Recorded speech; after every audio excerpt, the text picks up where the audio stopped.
Bueno, sintonía en este medio de comunicación para saludar a la Musnau, amigo, que es Añate, Isidro Cedrés. Buenas tardes. Hola, buenas tardes, hermano. ¿Cómo estás? Bueno, pues bien, vamos a decir que bien y que lógicamente, pues bueno, cada vez que uno habla de estos temas, cada vez que... Ayer estuve haciendo un programa concretamente en la Cruz Santa con motivo del día de lo que es pues bueno, la inauguración del alumbrado público de Navidad y demás, ¿no? Y me vino a la memoria el programa que hicimos arriba, hicimos varios, ¿no? Pero uno de ellos con tanta gente querida por nosotros como don Manuel Álvarez Méndez, con Balbino, bueno, un momento muy especial que vivimos allí, donde usted incluso se echó un palito y todo, amigo. Sí, creo recordar vagamente algo de eso. Sí, bueno, señor. pues ahí está y bueno, seguimos en la brega. Cada vez que hablamos de lo nuestro, alguien me decía, Isidro, cada vez que oigo a los Isidros, como dice él, dice... Me vas a perdonar, pero hubo sí, un accidente. No pasa nada. Cuando oigo a los Isidros, estoy oyendo algo que a ver, ahora ahí, a ver qué se... Sí, mejor, sí. Ah, sí, ¿no? Bueno, pues que en realidad te da un impulso, te da unas ganas tremendas de conocer más de tu tierra, de su gente, y es uno de los pocos sitios, me decía, donde se prodiga. Así que de antemano muchas felicidades, especialmente para ti, Isidro, me decía, por la continuidad y también, por supuesto, al programa y a mi persona, lógicamente, pero sobre todo, más que nada, porque dice que bueno, que escuchándote a ti también se escucha la cultura de nuestra tierra, y eso es lo que pretendemos, ¿verdad? En realidad, más que pretender, es lo que de alguna forma sentimos que tenemos como obligación. Sí.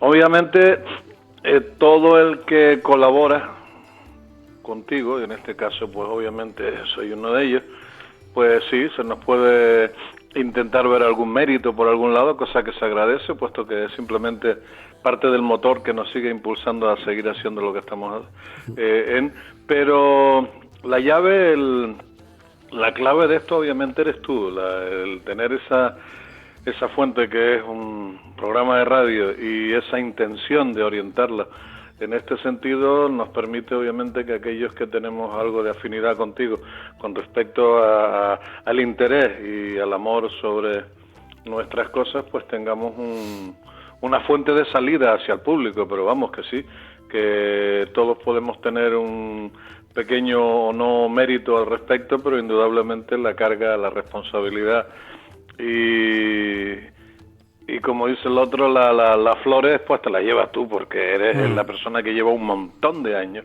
dedicando tu vida profesional pues a esto. Como me dijo una vez uno arriba, que el homenaje al Guanche, una de las personas mayores que acompaña, que siempre viene y que bueno, pertenece a una de las asociaciones también canarias, que todo el mundo sabe su implicación. Bueno, en este caso más que con la política, con la cultura, me decía, en ese caso la persona, y me decía, una señora me decía que en cierta manera estamos casi como en la mili. Dice, porque ustedes son los que hacen posible el que esto continúe y bueno, pues bueno, y que se prodigue y que haya chicos que también con ustedes pues los sigan y que quieran pues también conocer más, es decir, conocer más, continuará. Eso es lo que hacemos todos los martes con el compañero Isidro Cedrés en este apartado de Tanemir Canarias o Canario, y hoy pues bueno, hacías alusión a una serie de conferencias que me decías, Isidro, que incluso te provoca, como dicen en América, el leerlas y bueno, comentarlas un poco, ¿no? Espérate un momento, que lo tengo aquí en mi teléfono, el mismo que te mandé a ti. Sí, lo tengo yo también por aquí. Pero de repente se te ha ido. La enciendo y algo aquí me dice que no está. Que no me deja entrar. Ah, que no está disponible. Bueno, yo voy a acceder también a ver si es que es cuestión de que sea tuyo o que sea mío. No, incluso lo estoy mirando no solo en el archivo donde lo guardé, sino fui a tu WhatsApp, que te lo envié. Sí, igual. Y me pone al principio fatal error. Encore. No se encuentra, no se puede encontrar el formato, no sé qué historia. Bueno. No sé si es que lo he abierto ya tantas veces que me está llamando la atención, pero ahora mismo me quedé sin material de trabajo. Bueno, pues yo tengo por aquí, a ver qué me dice a mí. Pues bueno, a mí sí, exacto, me sale exactamente lo mismo. Me sale lo mismo. Bueno, tú sabes que hay muchos amigos de que a lo mejor puede que no quiera que hablemos de las cosas que se hablamos, pero bueno, grosso modo, ¿de qué trataba aproximadamente?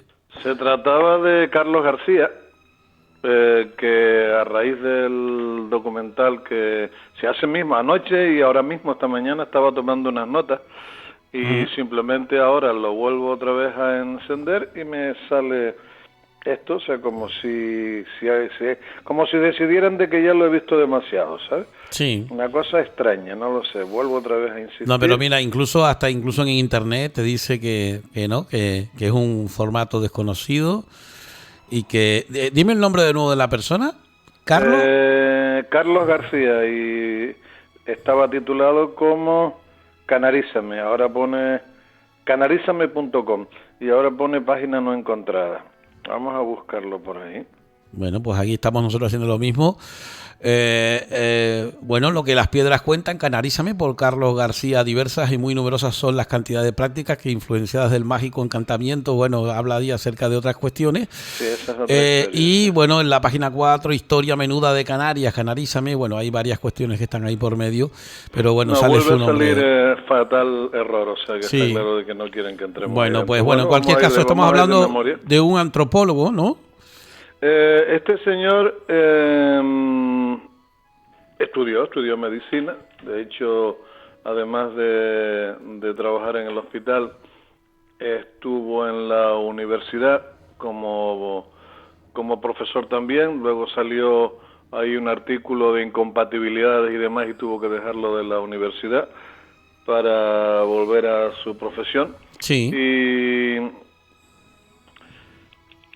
Y bueno, está hablando de las maravillosas experiencias que tuvieron cuando se dedicaron, pues, se interesó junto con otra gente en el mismo campo, Sí. pues en las momias guanches, y de hecho salió la investigación en paleopatología ósea y estudios de las momias guanches. La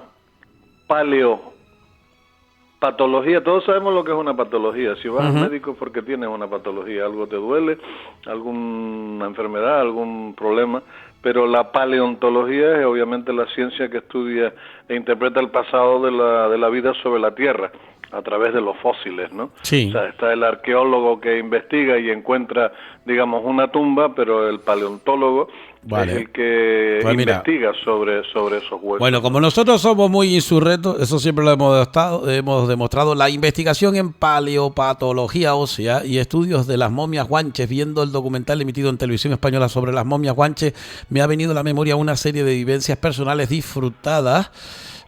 Concretamente, después que a ver qué dice aquí, no, hasta ahí te deja, ¿no? La investigación en paleología ósea y estudios de momias, y bueno, no va más allá, por lo menos te deja esa reseña, bueno, de la misma, y después cuando intentas ir más allá, pues ya no te da pábulo y te corta ahí Pues así un poco por el aire, Sí. de lo que he estado leyendo, hombre, pensaba, digamos, aprovechar ese excelente artículo que escribió con todísimos los detalles, que se nos va a quedar mucho en el tintero, pues un poco leerlo en segunda persona, o sea, él lo escribe como tal en primera persona, puesto que es suyo, y me pareció tan interesante que en vez de tener una charla tenía intención poco menos de que hacer lectura de ello, porque bien vale la pena, pero Sí. así tirando un poquito de barro. El hombre, para su tesis y demás sobre el tema, entra en contacto con Diego Cuscoy. Sí. Diego Cuscoy, cuando tenía obviamente el museo aquel del que hemos hablado en el Cabildo, resulta que los almacenes de donde tenía el resto de material que no estaba en aquel pequeño espacio que era el Cabildo, que era un montón, una colección inmensa, estaba donde hoy en día está el museo, o sea, en el viejo Hospital Civil, ¿no?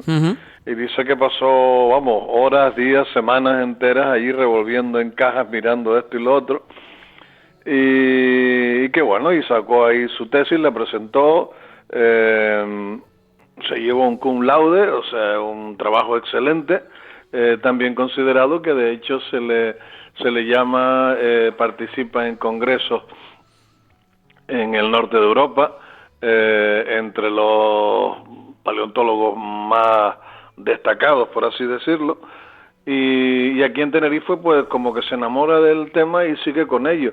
Conoce a Upalupa, Hermógenes Rodríguez, con quien camina barrancos por aquí y para allá, un par de personajes más. De hecho le muestran esa colección que ellos habían ido consiguiendo. En el caso de Hermógenes Rodríguez, yo sé que tenía una excelente colección en su casa, no a través de la rapiña, que por desgracia hay mucha gente que patea esas cumbres y se mete en sitios y demás, y todo aquello que descubre se lo lleva para su casa y monta su pequeño museo. No, algunos que hay que recordar en la historia, y eso hay que decirlo porque eso sucedió, no sé si sigue sucediendo, espero que no, pero sucedió el hecho de que muchos extranjeros tuviesen a un equipo, entre comillas, no vamos a decir arqueólogos, porque un arqueólogo no hace eso, sino de que buscadores, ¿cómo se dice en Egipto? Salteadores de tumbas o ladrones.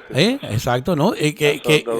Asaltadores de tumbas que entran y que requisan todo, dejan todo pelado y que se lo ofrecen, obviamente les pagan un dinero por ello, y muchas pues casas particulares, incluso aquí o fuera, tienen esas piezas. Bueno, en La Palma yo recuerdo perfectamente de un caso que se supo de un tío, de un alemán, por cierto, que a poco que se enterara de que en alguna zona había algo de arqueología interesada, el hombre se compraba la parcela. Y la parcela la amortizaba pues vendiendo las piezas o incluso una o dos momias que se fueron directamente hacia Alemania, y aquello pues le ingresaba mayor cantidad de dinero del que había invertido comprando la parcela. Oye, hay una fotografía que yo recuerdo haberla comentado al principio de la radio en el año 92, no sé si te acuerdas, claro, estoy refrescando yo ahora el tema porque escucho las cintas, ¿no? En donde se habla acerca, no me acuerdo si precisamente era La Palma o también aquí en el norte de Tenerife, un señor que tenía en su chimenea. Lo curioso del tema está que la chimenea estaba hecha al más puro estilo teutón o alemán, y sin embargo tenía sobre la chimenea recortada en la piedra una representación, en este caso guanche, que había hecho en la piedra el guanche, digamos, en su época, y lo que hicieron fue recortar la piedra, llevársela, y esa losa de piedra estaba encima como un trofeo, como si lo dejas ponen a un judío disecado, ¿no? Y sé que son palabras muy duras, pero son reales, ¿eh? Sí, bueno, por desgracia eso existe, y existe demasiado. O sea, si cogiéramos todo eso que hay por ahí en plan privado, de esos buscadores, nos haría falta otro museo solo para exponer todo ello. En el caso de Hermógenes Rodríguez, me consta, porque además tuve el placer de acercarme a él y de conocer incluso a su hija.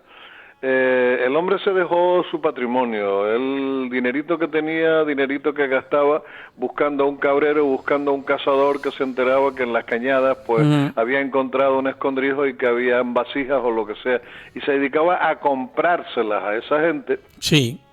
Pues para poder mantener ese patrimonio, que más tarde, gracias a este hombre, a Carlos García, que terminó convenciéndolo de que se podía perfectamente rellenar un papeleo, entregarlo al museo, y junto con otra colección que me va a tener que perdonar la familia de este hombre, no tengo el nombre en la cabeza, como digo, el artículo se nos fue de la pantalla, pero que están en el museo y que tienen el nombre de los donantes. Sobre Hermógenes Rodríguez, lo que me dio una rabia absoluta en el momento en que el hombre se puso en contacto con las autoridades para donar gratuitamente una colección que él había comprado pieza por pieza a un montón de gente, y que tenía invertido ahí de las viejas pesetas un buen par de millones y pico, y cuando digo un par puedo estar hablando de 4 o 5, pues obviamente le recogieron aquello y no te lo pierdas. O sea, le apareció la Guardia Civil en la casa, poco menos que detenerlo y para acá y para allá y esto y lo otro, cuando él había dado el primer paso para entregar aquello. O sea que, como dice el otro, no valía casi la pena en ese momento, igual que por ejemplo el Carlos García, en compañía de otro señor que le lleva a las cañadas, a un escondrijo, recogen una momia, la bajan, habla con el hospital, habla con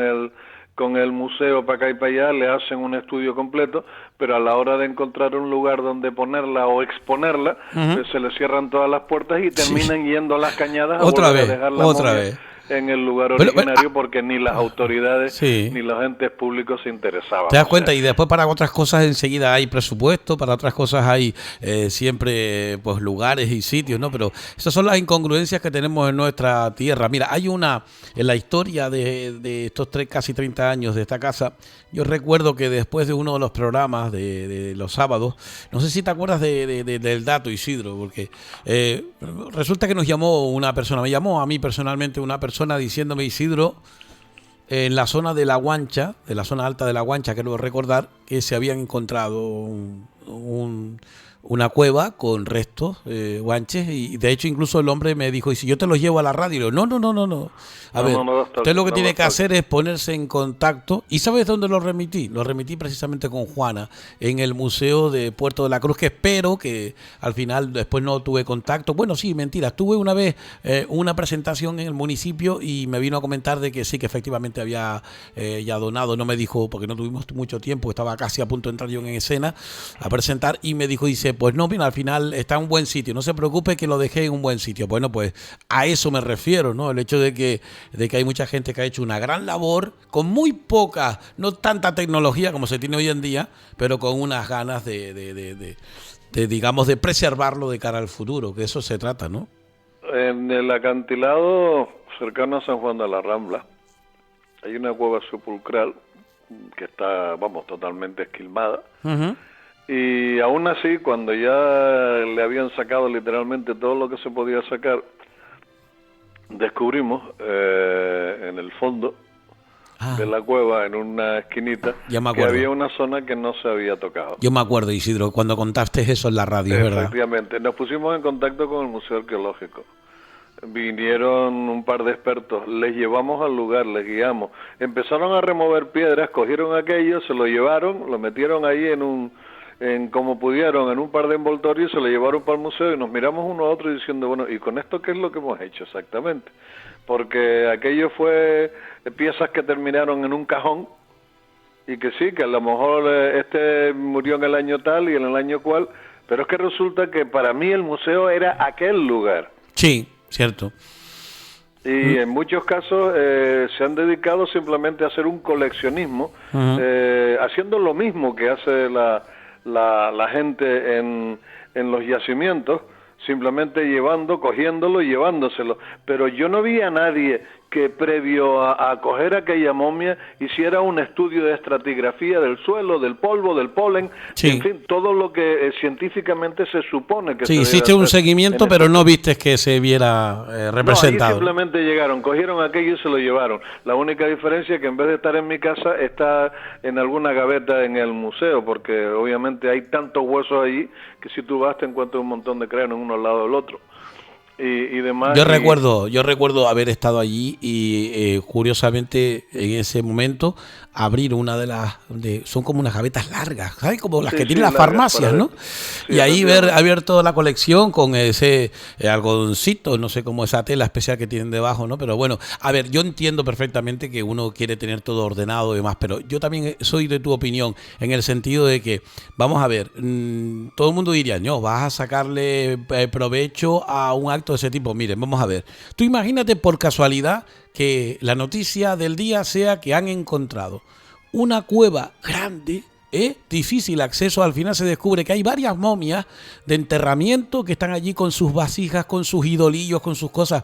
Pues yo sería de la opinión de que eso no se tocara lo más mínimo, pero eso sí, se pusiera a custodia de las autoridades y que sirviera de estudio y también, por supuesto, de homenaje sin tocar eso. Sella la entrada. Exacto. Evita el acceso. Sí. Y luego, si quieres, haz lo que han hecho en Egipto, pues con un par de tumbas que se dieron cuenta de que las abrieron, las retocaron, las reformaron. Sí. Y después dejaron entrar a la gente. Bueno, pues la transpiración, el ácido de la transpiración humana, sí, el anhídrido carbónico que echamos por nuestra por nuestra boca y por nuestras narices al respirar, resulta que aceleraron el desgaste de todo aquello en cuestión de meses, como no había sucedido en miles de años. ¿Cuál fue la respuesta? Preservar aquella tumba en perfecto estado y hacer una réplica. Altamira, te puedes ir a las cuevas de Altamira, pero no a las originales. Exacto. Y eso se puede hacer. Y igual que en mantén aquello como un lugar de investigación y haz una réplica cerca o donde te dé la gana, que sea de fácil acceso, y conviértela en un museo. Es como en Atapuerca, que han aparecido también, han hecho lo mismo. Lo que han hecho es parar la entrada de turistas y solamente con grupos muy reducidos, poniendo especial énfasis sobre todo a estudiantes y demás. Pero lógicamente el preservar, a mí por lo menos no me parece mal el hecho que tú hagas una representación de lo que existe, preservando lo que existe, porque es dignidad para esas personas que antes que nosotros vivieron aquí, pero eso sí representándolo con, pues lógicamente, un remedio para tener un atractivo también lúdico en este caso de ocio, y sobre todo, más que nada, científico y también, eso muy importante, educativo, porque el problema está en que lamentablemente nuestros jóvenes, ya te dije lo que me decía uno de los alumnos, teacher, ¿dónde está? ¿Cuál es el pico más alto de los Pirineos? ¿Cuál es el pico más alto de la península? Y yo le pregunto, ¿y cuál es el pico más alto de España? Y dice, el Teide. Pero de ahí para abajo ya no hay nada, ya no existen ni barrancos, hay una, pues digamos, indefensión del territorio, de la cual es responsable la Consejería de Educación del Gobierno de Canarias, porque es la que tiene competencias, y lo que no se puede hacer es que los niños con 13, 14, 15 años no conozcan dónde viven. Tú vas a Extremadura, tú vas a Andalucía, tú vas a Vascongada o el País Vasco, como quiera, a Euskadi, o vas a Madrid o lo que sea, y los niños saben dónde están. Hombre, alguien me dice a mí, Isidro, no, los chicos sí ven, la educación ya ha cambiado, pero tú te pones a ver los contenidos, y yo le pregunté a mi hijo, ¿cuándo fue la última vez que viste algo de Canarias? Pues ya tiene 13 años y hace más de 2 años. Entonces, a ver, directamente, igual te mandan a hacer un trabajo específico de algo, pero es como tú decir, algo aparte, algo, no sé cómo decirlo, ex cátedra casi, es decir, fuera de lo que es lo normal. Lo normal es que tú estudies lo mismo que estudiabas con nosotros, los Reyes Godos, la Reconquista y ya está. Y que lo que sucedió aquí en esa etapa, Isidro, pues bueno, pues está escrito, cuidado, está escrito hoy. Sí, pero bien guardado, ¿eh? Bien claro. En los ojos del público, sí, para no levantar asperezas. Bueno, mira, yo no... Lo mío no es un tema de política, mío en este caso es geografía. A partir de 1496, en que se acaba la conquista de la isla de Tenerife y por ende la conquista de las Islas Canarias, pasamos a ser la primera de las colonias de lo que más tarde se conocería como el Imperio Español, donde no se ponía el sol. Quitando lo que queda en Ceuta y Melilla, somos la última colonia que queda, lo único que Europa decide que hay que acabar con las colonias, y entonces Francia, que tiene un poder muy grande dentro de Europa, con el derecho a voto y a veto y toda esa historia, pues se saca una expresión que se conoce como zona ultraperiférica. O sea, ahora ya no es una colonia, ahora es una zona ultraperiférica. Martinica, y por lo tanto, sí. Efectivamente, bueno, pues en este caso vamos a hablar de Canarias. El Teide no es el pico más alto de España. El Teide es el pico más alto del territorio español, considerando que Canarias le pertenece. Pero a mí no me vengas a decir que el Teide es el pico más alto de España, porque el Teide no está en España, y España está dentro de la península ibérica, con lugares como Gibraltar, Portugal y Andorra, que son 4 entidades políticas las que están en la península ibérica. Y entonces estamos hablando el mismo idioma, correctamente. El Teide es el punto más alto del territorio español, porque le guste a quien le gusta, hay quien le encanta y hay a quien no tanto. Canarias es una posesión de ultramar de España, pero estamos frente a las costas de África, a 1.200, 1.100 y pico, 1.200 kilómetros al sur de Cádiz, y eso no se puede, no se debe considerar como parte del territorio español geográfico. Lo es políticamente, pero no geográfico.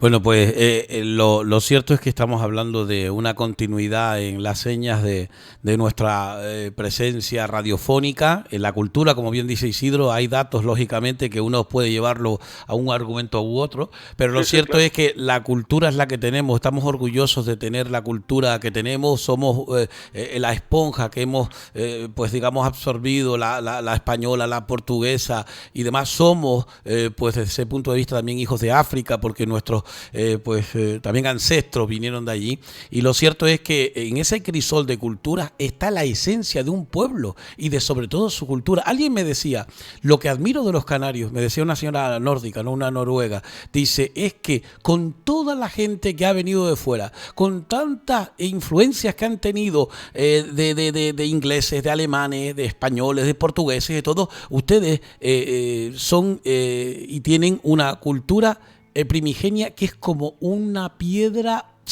preciosa sin desbastar.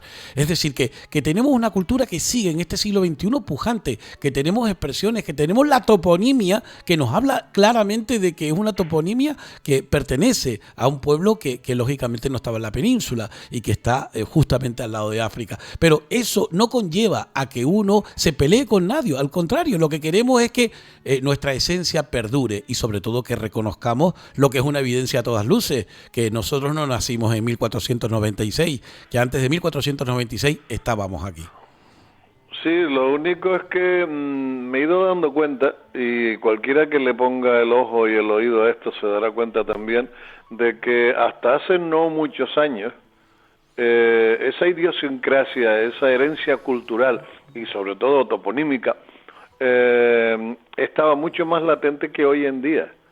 O sea, tú estás capacitado para expresarte, igual que lo estoy yo, de la misma forma que lo hacían nuestros abuelos, o por lo menos sabíamos cómo lo hacían, las palabras que utilizaban y el significado de todo eso. Pero ya es que tus hijos, los míos y nuestros nietos, no lo van a estar, porque el auténtico proceso de aculturación, de conquista cultural, por así decirlo, no tomó lugar en el pasado. O sea, antes eran ellos y nosotros. Uh-huh. Ahora esa diferencia se ha ido quitando, y no sé si es que ellos quieren ser como nosotros, cosa que dudo, pero que nosotros queremos ser como ellos, me parece que sí. Y eso sí es parte del complejo de sentirse inferiores, porque estamos perdiendo. Hay un montón de gente del país, un montón de canarios, que dice sois y vais. Sí.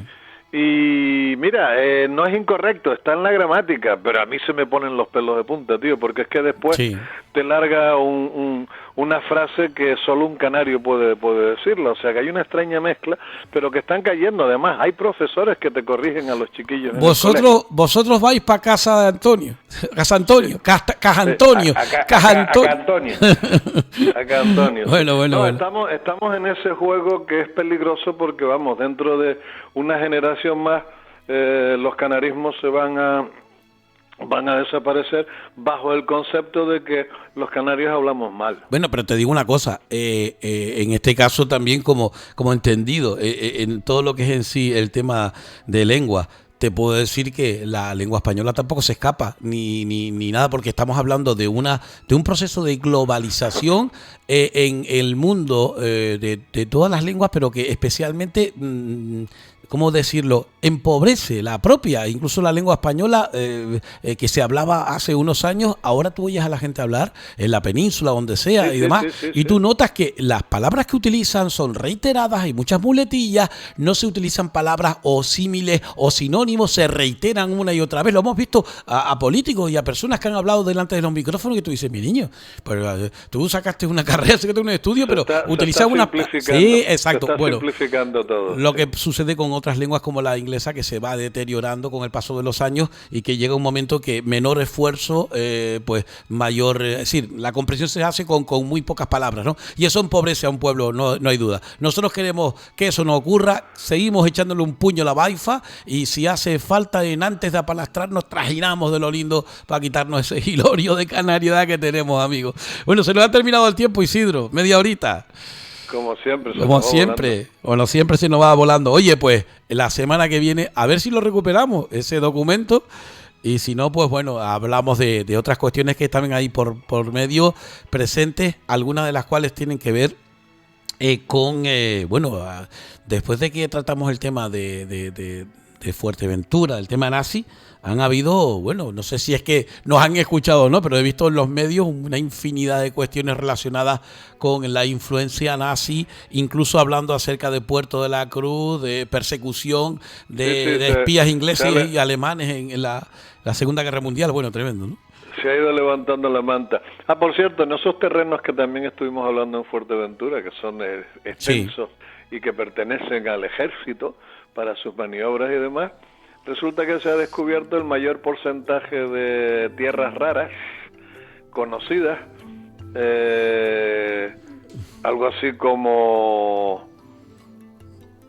¿Radioactivas te refieres? No, estamos hablando de las nuevas tecnologías, de todo aquello que va de maravilla. Vale, que ya han descubierto en realidad lo que todo el mundo quería esconder, que al final no han podido porque les puede más la tecnología, como puede decir desde el satélite, descubrir para qué está hecho y está todo organizado para que sea una base militar, te refieres, ¿no? Pues en esa zona resulta que se ha descubierto que vamos, ni en Hawái, ni siquiera en los fondos marinos canarios, hay un nivel de riqueza de un porcentaje tan alto como lo que se encuentra en esa zona de Fuerteventura, lo cual quiere decir, y esto es para ponerse a temblar, de que la explotación es viable. Sí. Porque si el porcentaje es pequeño por tonelada o lo que sea, pues no vale la pena meterle mano, pero aparentemente sí.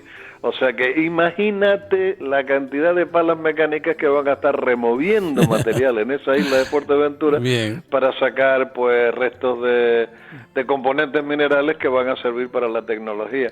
Y además en un lugar que no pertenece a nadie, que pertenece al Estado español y sobre todo a los que tienen los cañones, ¿sabes? Bueno, te le refieres telurio y cosas de ese tipo. No, te refieres entre otras cosas. Sí, el artículo acaba de saltar hace Bueno, pues mira, ojalá yo vuelva a escuchar esa opinión. Es que no me acuerdo exactamente dónde fue, pero sí sé que hubo gente que yo conozco que tiene familia en Fuerteventura y que me dice que eso ocurría, y dice de estar pescando con la barquita típica cerca de la costa, una pesca que sabes tú que son aguas muy cristalinas y demás, y que ahí se pesca pues bueno de una forma muy, muy artesanal, y después si baja un poquito más adelante donde el agua se oscurece lógicamente ya más no tanto de bajura, pero sí por lo menos de un cambio entre los dos, ¿no? De alta mar a lo que es la zona arenosa, ¿no?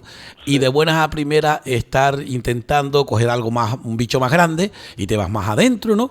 Y como uno de ellos decía que pues en un momento determinado un sonido extraño que envolvía la zona, miraba por un lado, miraba para otro y no veía nada, y que a unos 200, 300 metros no más, pues aparecía emergía, mejor dicho, lo que era un submarino en esa etapa de la Segunda Guerra Mundial. Y digo, bueno, pues si eso lo escuché yo en algún día, estoy seguro que estará escrito a un lado, así que, porque era, a ver, te digo, ¿dónde fue? En el Ancina, ¿te acuerdas la publicación del Ancina? Sí. Bueno, pues en el Ancina un señor hablaba acerca de eso, cómo fueron a pescar y se encontraron de buenas a primeras con un submarino emergiendo en las costas de pues Fuerteventura. Así que si está escrito, lo encontraré, oiga. También está escrito que en Tenerife, entre las Teresitas y Higueste de San Andrés, justo al golpe de acabarse la guerra, apareció un grupo de alemanes que llegaron en submarino, que llegaron a la costa, que se desembarcaron, alguien se encargó de coger ese submarino, de llevarlo un poquito más allá, fondearlo, que no es hundirlo, o sea, hacerlo bajar, tocar fondo, y el submarino cerrado, no hundido ni lleno de agua ni explosionado, se dejó en ese lugar, y bueno, aparentemente hay un gran número de submarinistas de esta tierra que han visto ese bicho bajo el agua, ¿sabes? Muy bien, pues de eso y más cosas seguiremos hablando de nuestra cultura. Nosotros siempre les decimos, busquen esa información un paleontólogo, es paleontología ósea, creo que era que decía, ¿no? De don Carlos García.